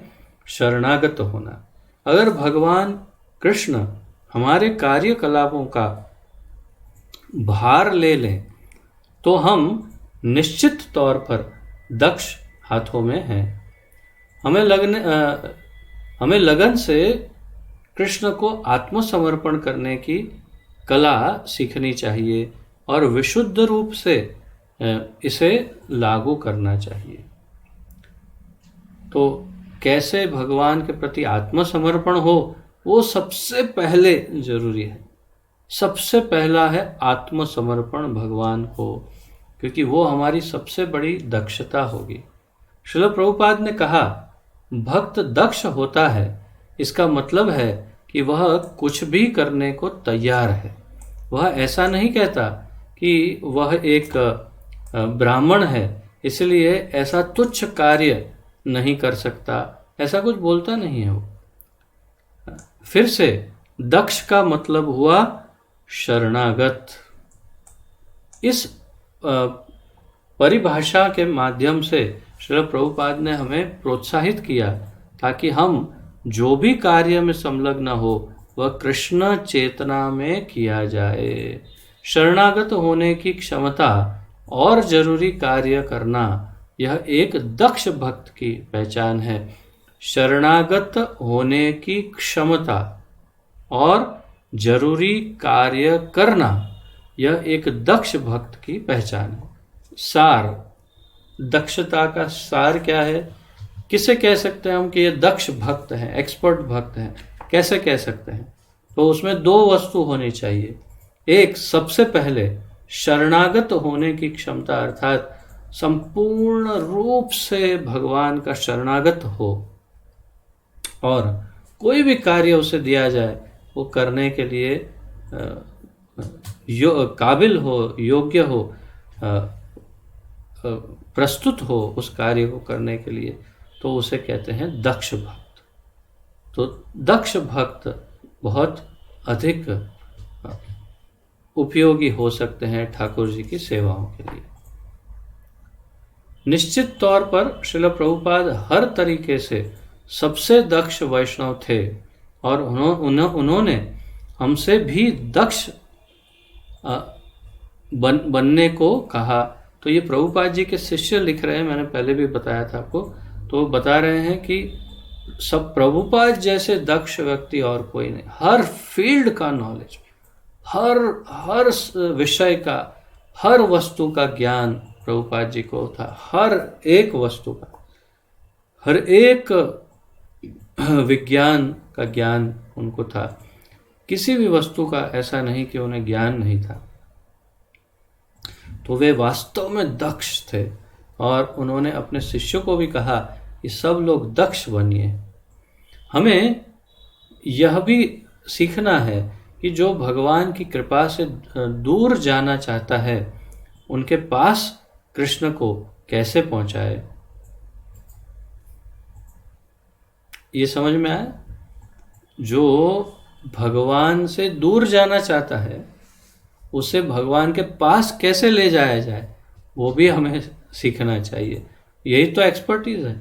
जो नहीं भगवान का भक्त बनना चाहता, उसी को भगवान का भक्त बनाया जाए। तो आप इस पर चिंतन करिए। इसके लिए हमें तरीके और साधन खोजने होंगे। आपका काम है, खोजिए साधन। और कोई विकल्प नहीं है, और कोई विकल्प नहीं है। अगर हम अयोग्य बने रहेंगे तो कृष्ण प्रसन्न नहीं होंगे। हमें दक्ष होना भी सीखना होगा। यदि हम कहेंगे नहीं, हम कुछ नहीं कर सकते, हम क्या कर सकते हैं, हमें कुछ आता ही नहीं है। हम कहें कि आप लेक्चर लीजिए, और वो कहेंगे नहीं, हमें कहाँ लेक्चर लेना आता है, हमें तो बोलना नहीं आता, हमें ये नहीं आता। तो फिर भगवान कैसे प्रसन्न होंगे? या आप क्या करेंगे जिससे भगवान प्रसन्न हो? ऐसा आप क्या करेंगे? तो भक्त को दक्ष होना चाहिए। और अगर दक्ष नहीं है तो दक्षता का प्रशिक्षण लेना चाहिए, ट्रेनिंग लेनी चाहिए। तो ये थी दक्षता की बात। और अब अंतिम गुण 26वां, और उसका शीर्षक है भक्त शांत होता है। मौनी, मौन या मौनी या शांत। भक्त व्यर्थ बातें नहीं करता, यही उसका शांत होना है। व्यर्थ बातें नहीं करता। प्रजल्प अर्थात अर्थहीन बातें, अर्थहीन चर्चा, या उसे ग्राम्य कथा भी कहते हैं। अर्थात इसका क्या हुआ, उसकी शादी हो गई कि नहीं, इसको क्या हुआ, उसको ग्राम्य कथा नहीं करता भक्त। मौनी का अर्थ यह नहीं कि वह जिसने न बोलने का प्रण लिया हो, जैसा कि कुछ योगी करते हैं। मौनी का अर्थ यह नहीं कि मौन व्रत धारण किया। कुछ संप्रदाय में कुछ लोग विशेष रूप से मौन व्रत धारण करते हैं। मैं हमेशा एक वो उदाहरण देता हूँ। अब मैं नाम नहीं ले सकता क्योंकि बहुत बड़ी विभूति है। बहुत ही प्रखर कथावाचक, बहुत ही ऊंचा नाम उनका, कथावाचक, जो ये कथा करते हैं सब उनके। तो उनके पास हमारे चाचा जी कुछ वर्षों पूर्व गए थे दर्शन। आप जानते हैं चाचा प्रभु, तो उनके दर्शनों के लिए गए। तो उस दिन उन्होंने मौन व्रत धारण किया था। वो बैठे थे और जो भी मिलने आए उनको मिल रहे थे। तो पहली बात तो जो मौन है उसमें आप इशारे भी करेंगे तो मौन का कोई अर्थ नहीं। तो मौन ऐसे नहीं होता। मौन का अर्थ है विचारों का भी मौन, विचार भी नहीं और मुख से वाणी भी नहीं। परंतु ये तो आइए बैठिए, ये वो ऐसा ऐसा ऐसा इशारे पे बात कर रहे थे। और फिर जब ये इन लोगों ने देखा कि अब कुछ ज़्यादा है नहीं, जाना चाहिए, तो जब प्रणाम करने लगे तो उनको बोला ऐसा इशारा करके, तो ये चाचा और उनके साथ जो साथियाँ थे उनको समझ में नहीं आया। उन्होंने पूछा कि क्या बोल रहे हैं बापू? तो कहा कि बापू कह रहे हैं चाय प्रसाद ग्रहण करके जाना, चाय प्रसाद लेके जाना। तो अब जो मौन व्रत धारण किए हैं, स्वयं भी चाय पी रहे हैं, दूसरों को भी चाय पिला रहे हैं, तो फिर क्या मौन व्रत है? तो ऐसे वाला मौन व्रत नहीं, ऐसा कह रहे हैं यहाँ पे कि जो चुपचाप बैठा रहे मुंह बंद करके, वो मौन व्रत नहीं है। हाँ, अगर कोई कृष्ण को नहीं जानता तो उसका चुप रहना ही बेहतर है। कि जो कृष्ण नाम नहीं जपता, कृष्ण को नहीं जानता, वो चुप रहे, वो ठीक है। कभी कभी इसलिए गुरु एक ऐसे शिष्य को जिसका अपना वाणी पर नियंत्रण नहीं है, पूरी तरह से मौन रहने को कहते हैं। कभी कभी गुरु देखते हैं कि कुछ भी अनर्गल प्रलाप करता रहता है, बकवास करता है, तो उसे कहते हैं तू आज मौन व्रत ले ले, तू आज पूरा दिन बोलना नहीं। तो गुरु उसके हित के लिए बोल देते। भक्त कृष्ण की महिमा का गुणगान कर सकता है और कृष्ण भावनामृत के ज्ञान को सारा दिन प्रस्तुत कर सकता है। भक्त हमेशा जप करता रहता है, हरे कृष्ण कृष्ण कृष्ण हरे हरे, हरे राम राम राम हरे हरे। वह चुप क्यों रहे? निश्चित तौर पर वह हमेशा कृष्ण के बारे में बात करने का इच्छुक है, लेकिन उदाहरण के तौर पर अगर कोई मूर्ख व्यक्ति चाहता है कि उसे भी कृष्ण की गोपनीय लीलाओं के बारे में बताएं, या फिर यह व्यक्ति भक्त का फायदा उठाने की कोशिश करे, तो भक्त इसके लिए राजी नहीं होता। यह एक ऐसा अवसर होगा जब भक्त मौन रहता है, और दूसरे अवसरों पर भक्त परम आनंददायक भाव में होता है और बोल नहीं सकता। तो दो अवसरों पर मौन रहता है। एक तो सामने कोई ऐसा मूर्ख है कि जिसके सामने उसको भगवान का कोई ज्ञान देना भी उचित नहीं, तो उसके सामने फिर भक्त मौन रहता है।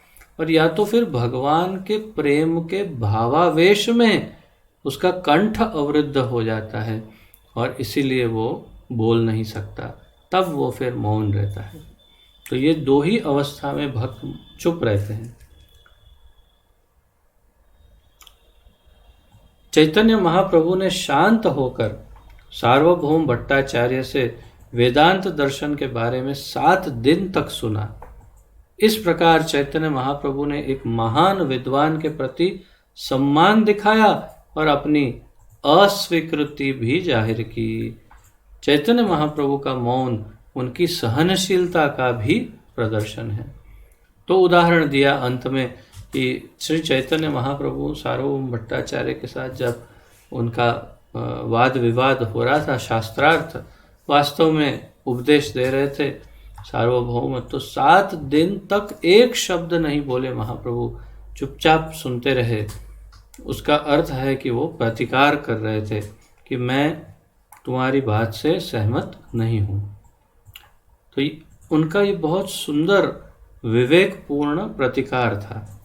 और फिर जब सार्वभौम ने कहा तो आप क्यों कुछ समझ नहीं रहे, क्या है प्रॉब्लम, कुछ पूछते नहीं, तब फिर महाप्रभु ने कहा कि तुम्हारी ये व्याख्या मेरी समझ में नहीं आती।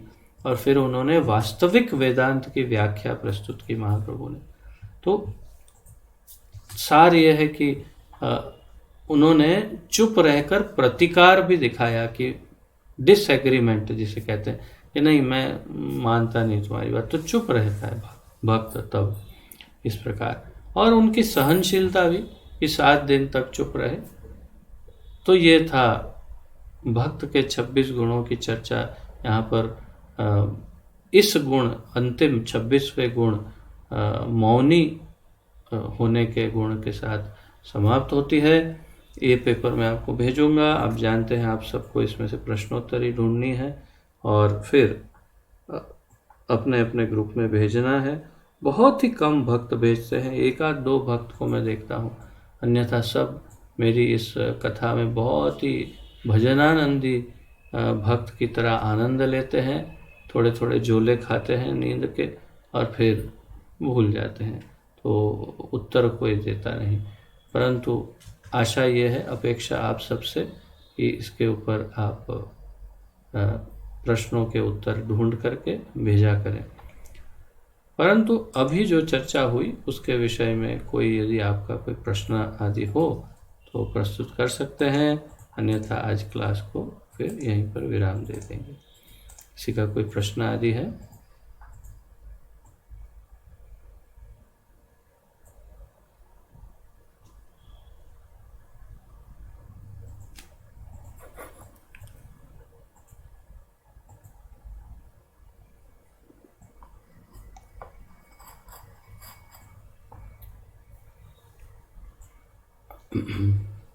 ठीक है, प्रश्न नहीं हो तो फिर विराम लेते हैं और अगले सप्ताह शायद सेमिनार होगा, अत्यंत महत्वपूर्ण सेमिनार, श्री गुरु चरण पाद आश्रय।